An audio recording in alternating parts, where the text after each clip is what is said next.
Welcome back to another episode of Montclair News Lab. I'm TAGLIOLI.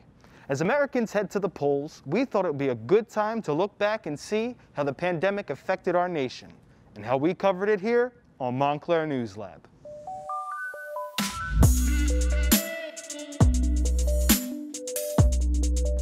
Back in the spring, we brought you the story of a recent Montclair State alum and her mother. They were trying to return to the U.S. after borders shut down, while family members back in New Jersey were being infected. Our reporter, NICOLE ZORILLA, tells the story. In the beginning of March, a recent graduate of Montclair State, Marjorie CHACON, and her mother went to visit their family in Ecuador. They left her dad and brother back home. Her mother was hesitant about going.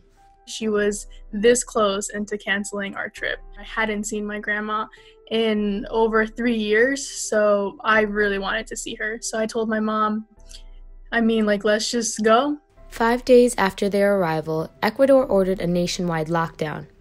The plan was to see Marjorie's grandmother for 2 weeks, but their return flight was canceled. Around that time, they found out Marjorie's brother Jeffrey was sick. We didn't really think that it was the coronavirus, especially since the doctor said that it's probably like a stomach virus. On the third day of Jeffrey's illness, their father went to the doctor to get a note to go back to work after taking time off to care for his son. El doctor me dijo, no, yo tengo que chequearte. Cuando él me chequeó los pulmones, él me dijo, lamentablemente yo no puedo darte la nota para que regreses a trabajar. Porque creo que tu hijo tiene el virus y tú eres el próximo. That's when we started to freak out a little bit. When they could finally get a flight, it cost a fortune. There was just one point that my mom said, you know what, no matter what the price is, we're just gonna have to pay it because we have to go home. When they finally got home, Jeffrey and her dad were pretty sick. Our symptoms got worse when my sister and my mother came home.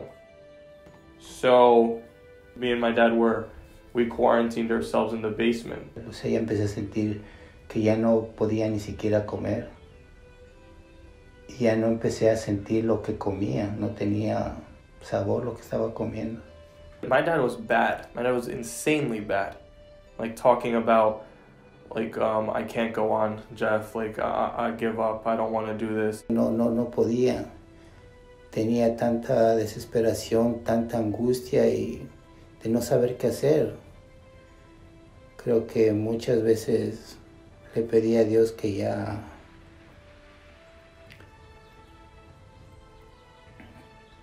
me llevara porque me sentía mal. Then things took a turn for the better. Marjorie's dad got his appetite back, and Jeffrey began to feel better.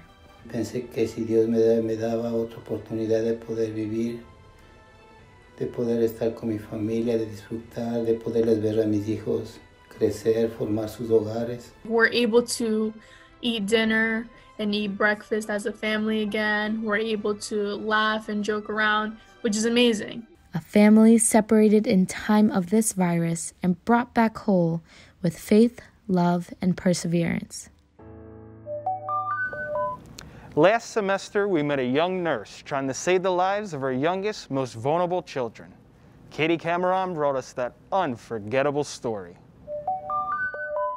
I'm Katie Cameron, reporting from Westwood, New Jersey. Every day, health professionals all over the world are risking their lives to take care of their patients. My friend Geraldine is one of these brave people. Geraldine graduated nursing school a year ago in May, and shortly after began her first job, working at a major New York City hospital in the pediatric, cardiology, and neurology unit. She treats children who undergo major surgeries, leaving them vulnerable to any virus they come in contact with. Our floor, the cardiac side, is a lot of immunocompromised kids. So for us specifically, it's very risky to have this virus even near these kids because they cannot fight it off nearly as well as any of us would be able to. Despite efforts to keep these kids isolated, the virus has turned Geraldine's fears into a harsh reality. We all got a text from our manager. She confirmed that we had our first positive case on the floor. It was a 6-week-old baby that had it. What really hit me was that now we were all around it and we didn't know who had it, who didn't, who was protected. But now, nurses in the unit have an even tougher challenge. For the nurses, it's huge because when you're going into that patient's room and then leaving and going into your other patient's room that is a post-cardiac transplant and they really can't fight off viruses, it's a scary thought that you can transfer that from one person to another. Geraldine and nurses everywhere continue to take every precaution to prevent spreading of the virus. There's something going around it's nurses holding up signs and it says, "We come to work so you can stay home." And it's really encouraging everyone to stay home. I know there's been a lot of talk out there of people not really believing that, this is happening, kind of in denial or thinking, oh, what are the odds I get this? But the thing is, you don't know who has this. By the way, the 6-week-old that tested positive in Geraldine's unit fortunately recovered and has been discharged. This is what we do and this is what we signed up for. People are scared, but that doesn't stop us from showing up each day and caring for these patients. There's an old saying, nurses are the heart of healthcare. A saying that holds more truth now than ever before. For Montclair News Lab, I'm Katie Cameron. Over the last 6 months, in the middle of a pandemic, ongoing protests have erupted across the nation over the death of George Floyd and the many lives lost due to police brutality. Our reporter Giovanna Boggins covered demonstrations in both Philadelphia and Washington, D.C. 6 days after the death of George Floyd, I marched down the streets of Philadelphia to make a statement. The protest for George Floyd and all the other lives that have died due to police violence. We walked from Center City down to the Philadelphia Art Museum. Right behind me is everyone on the steps giving facts and protesting about how our lives matter. The March on Washington only happened 57 years ago on August 28, 1963, as 250,000 people gathered around the Lincoln Memorial to hear Dr. Martin Luther King Jr. give his "I Have a Dream" speech.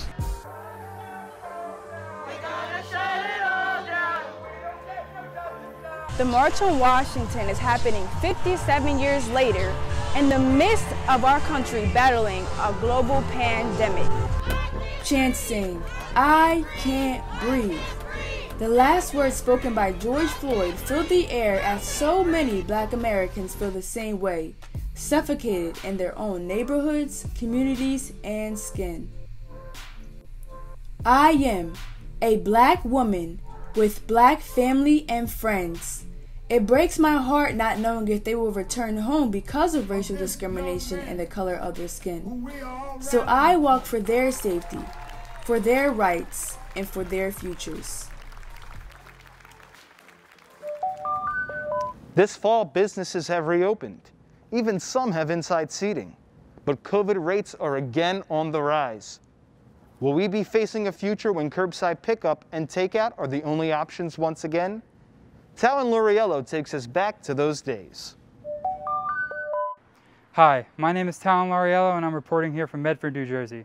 Family-run businesses are the backbone of small towns like these, and this is a story of one of them that's struggling to survive through this coronavirus crisis. It's a story of family, fire, and beer. This is the Lower Forge Brewery. It's quiet now, but normally it's filled with life.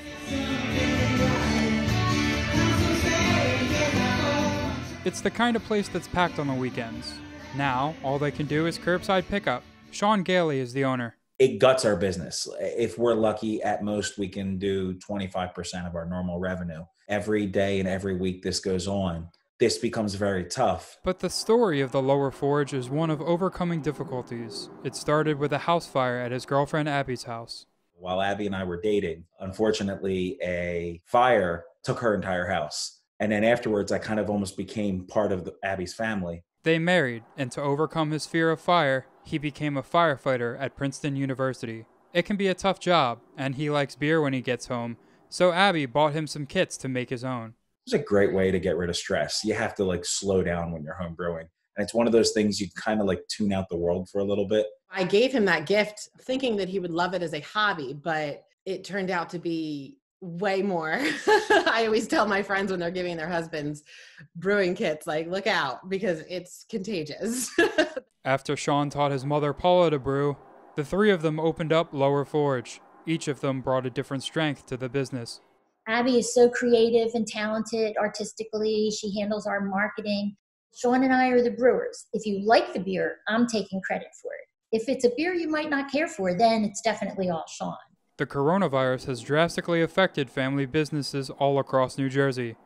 Governor Phil Murphy has declared that all bars and breweries ban entry into their tap rooms. It became pretty clear early on that the only way we were going to make money from the brewery was growlers and to-go sales, because you're not allowed to have people in your tap room, which is typically 90% of our income.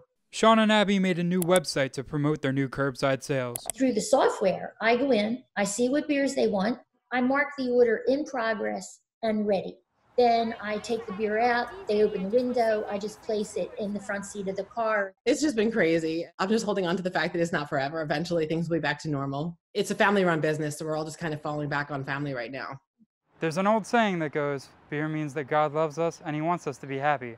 And for the people of Medford, New Jersey, the Lower Forge brings people that happiness through tough times.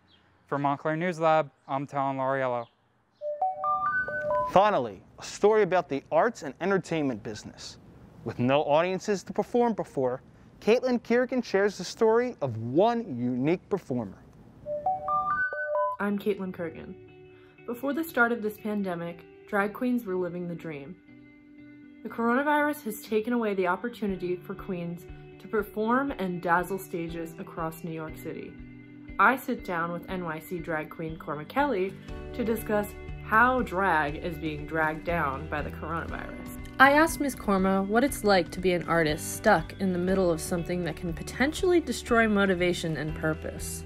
Like every artist is suffering from this plague. I don't know, it's like a very scary time because it's like no one knows any answers and we're all trying to stay as optimistic as possible. But it's hard to stay optimistic when it's like fires being thrown outside. It feels like the apocalypse.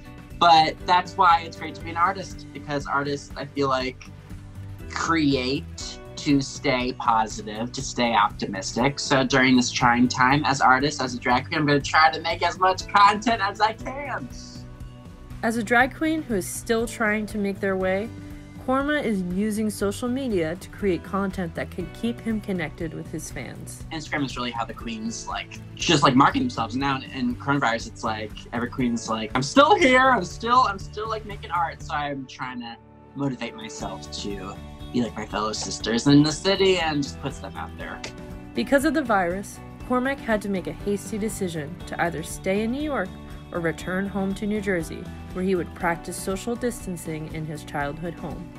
In New York, you go outside, you have every opportunity to get the virus if someone doesn't have it outside, because it's just there's so many people in New York City. Many queens who worked the drag runways of NYC were not as fortunate as Cormac to even have the option to leave the Big Apple. I'm very lucky. Because a lot of my sisters, I can't say the same to that. They're stuck in New York and they are just, I'm sure it's just very hard. So I'm very lucky with how my situation is compared to others. Is there anything that you might say to people right now that are going through this, all of us that are going through COVID-19? I would just say hold your family close, hold your friends close, hold everyone you love close. Even though we can't actually hold them close, FaceTime people, text people, send mail, it's important to stay connected. Cormac Kelly is using this panic-induced time to continue to make a name for himself in the drag community right from home. After this pandemic, who knows? Maybe Cormac Kelly will be the drag sensation of NYC, and next, the world. From Montclair News Lab, I'm KIRGAN. Thanks for being with us for a look back at this extraordinary year. And it's not even over yet. We'll be back next week with all new stories. But for now, I'm Taglioli, and we'll see you next time.